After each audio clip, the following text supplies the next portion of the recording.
Untuk kita semua, hari ini kami dari kelompok 4 mau presentasi tentang pengertian, fungsi, dan jenis lingkungan pendidikan. Nah, sebab itu yang akan dibaca dari saudara saya atau teman kelompok saya itu Diana.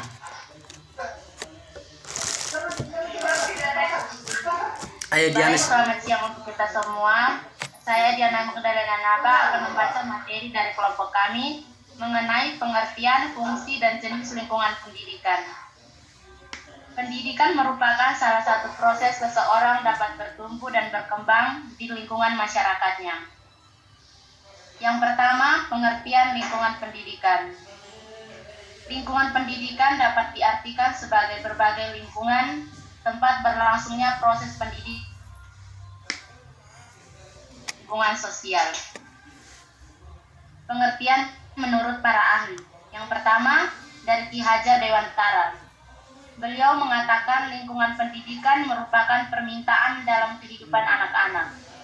Intinya, dalam pendidikan mengarah semua kekuatan yang ada di dalam agar peserta didik sebagai manusia dan anggota masyarakat dapat mencapai keselamatan yang tinggi dan kebahagiaan hidup.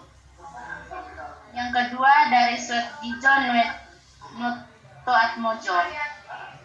Beliau mendefinisikan secara umum lingkungan pendidikan adalah segala upaya yang direncanakan untuk mempengaruhi orang lain, baik individu, kelompok, atau masyarakat, sehingga mereka melakukan apa yang diharapkan oleh pelaku pendidikan. Yang kedua, fungsi lingkungan pendidikan.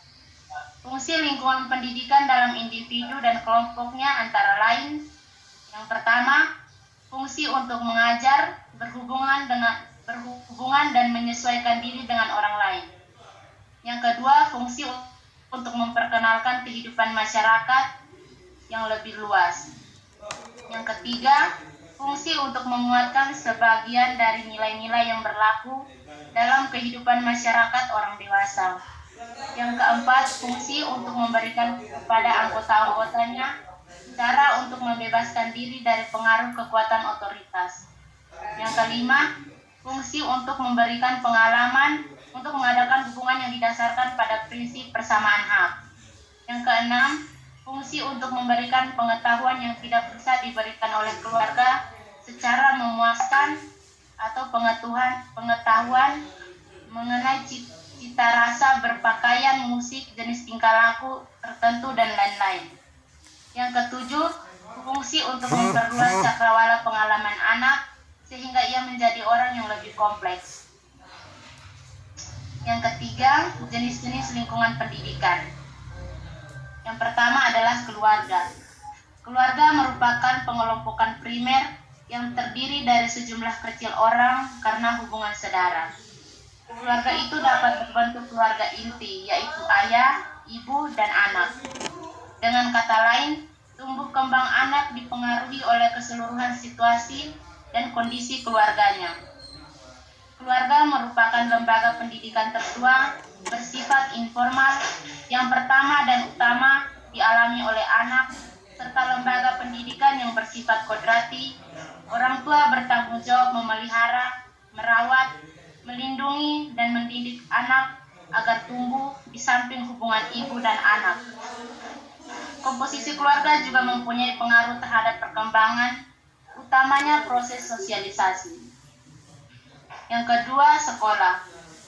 Tidak semua tugas mendidik dapat dilaksanakan oleh orang tua dalam keluarga, terutama dalam hal ilmu pengetahuan dan berbagai macam keterampilan.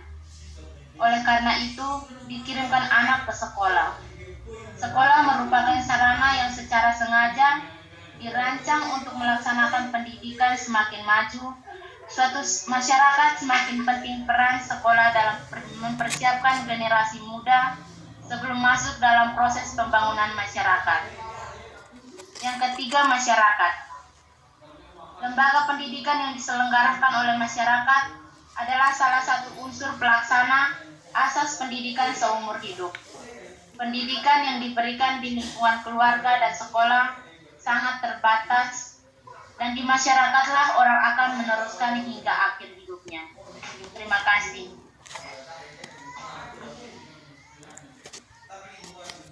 Oke, jadi baik.